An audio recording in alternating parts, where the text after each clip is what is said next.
សួស្តីបងប្អូនថ្ងៃនេះទំនេរឈានមកដឹកគោដាក់ស្រែខ្លះកូនខ្ញុំអត់ដែលបានជិះគោយន្តទេបានជិះម្ដងសប្បាយ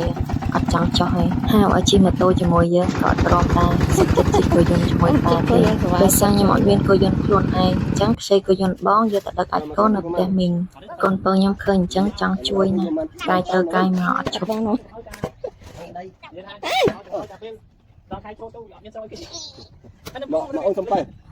បពីកាយអាចគោពេញគោយន្តហើយក៏បានដឹកអាចគោមកដាក់ស្រែមកដល់ស្រែក៏កាយតម្លាក់រាយពេញវាលស្រែនឹងមួយកន្លែងតិចឲ្យសពខ្ញុំវិញអត់បានជួយកាយបានទៅជួយមើលតបពីកាយតម្លាក់ហើយក៏ដើរឈូសបរាយឲ្យវារាយសពដីព្រោះបើអត់បរាយវាទេវាល្អតែកន្លែងដែលយើងចាក់មកកដប់នឹងឯងកន្លែងផ្សេងចិត្តហ្នឹងគឺវាអត់ល្អទេបន្ទាប់ពីកាយអាចគោពង្រាយហើយក៏អង្គុយសម្រាកមើលថ្ងៃលិចដ៏ស្រស់ស្អាតមួយសន្ទុះវីដេអូចាប់ត្រឹមប៉ុណ្ណេះអរគុណបងប្អូន